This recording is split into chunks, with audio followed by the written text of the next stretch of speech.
Hey guys, it's Kirsten here. I am bringing you a shorter video today compared to my last upload about the doTERRA essential oils, considering that was quite lengthy. Oh my gosh, sorry, my cat is destroying my chair right now. Thanks, Alice, you're the best. Anyway, so considering that was quite lengthy, I did want to make a shorter video that is more friendly to a wider audience because I know not all of you were interested in the essential oil thing. But that's okay. I think almost all of us, whether we're dancers or not even, can be interested in stretching more because it's very important for health, preventing injuries, and just being loose. Who doesn't want to feel nice and loose and not uptight with their muscles, right?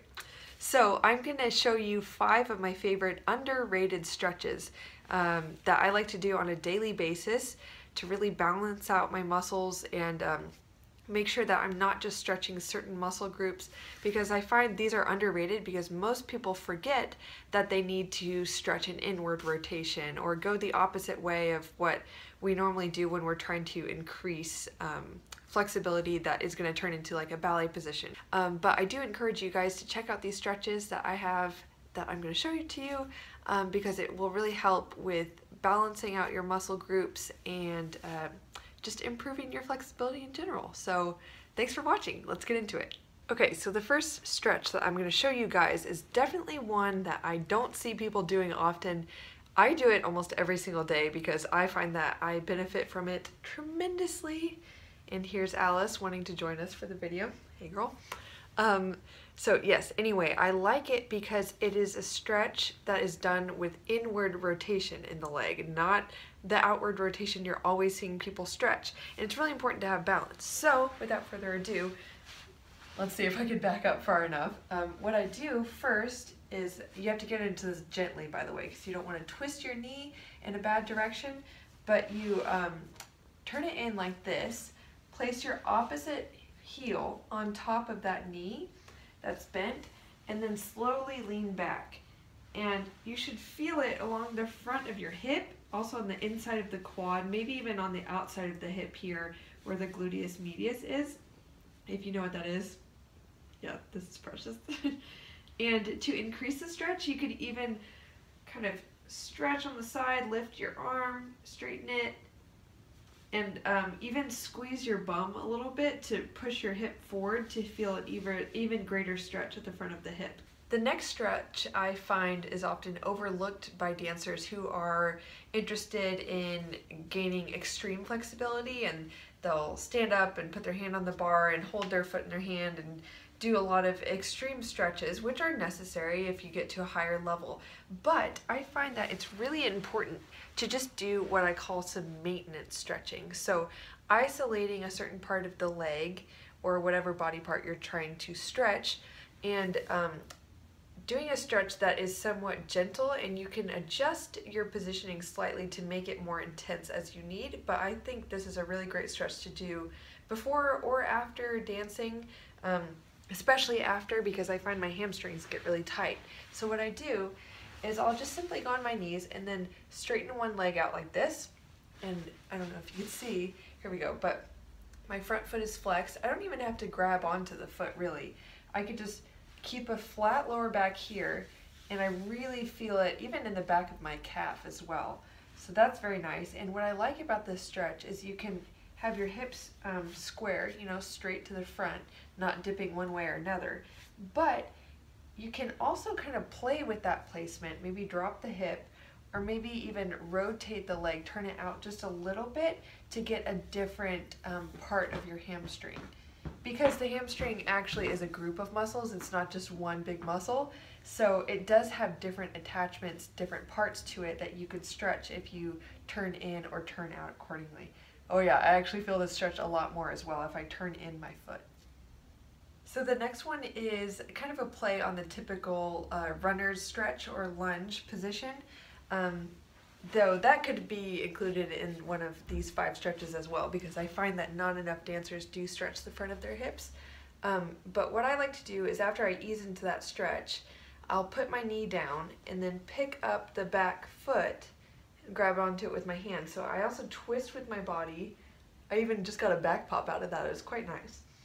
And what this does is it stretches obviously the front of the quad, but the front of the hip as well. And that's a really important area to lengthen and to not get tight, because your quads get tight, your hips get tight, it can tighten your psoas as well, which is the very innermost muscle that comes up from here even into your abs, I believe. It attaches very much on the inside, and when that gets tight, it's very hard to stretch out.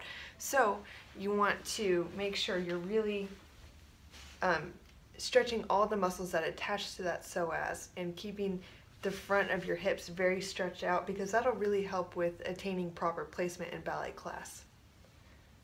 So I'll do the other side.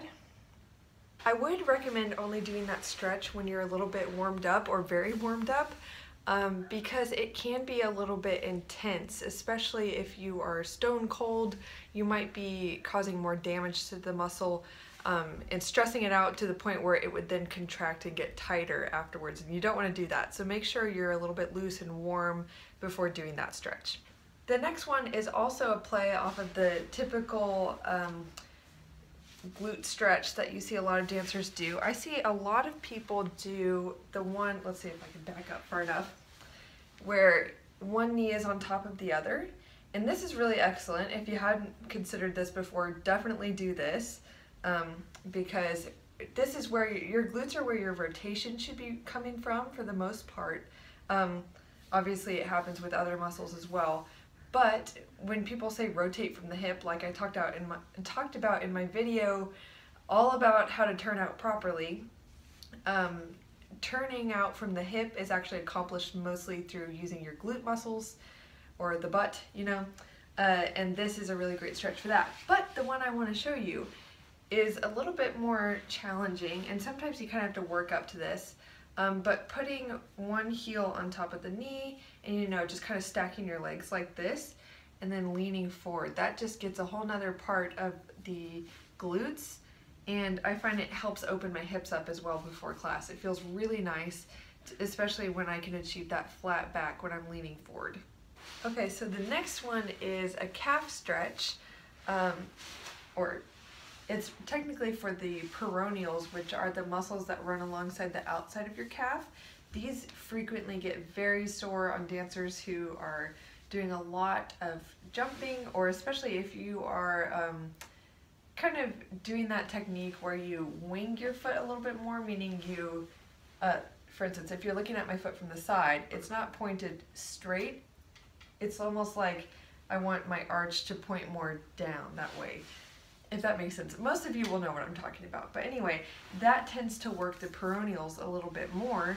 And so on top of doing your normal calf stretches like this, where your foot is kind of out more at a 45-degree angle, and that's really nice for stretching that big, it's called the Posterior Tibialis, and that accomplishes a lot of the pointing action. Now, the Anterior tibialis is the one right along the shin bone towards the outside.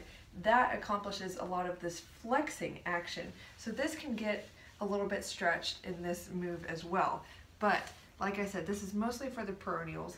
What I do is I very gently, here I'll do it facing front, very gently grab onto the bottom of my foot, wrap my hand around like this, and make the bottom of my foot face towards my other leg.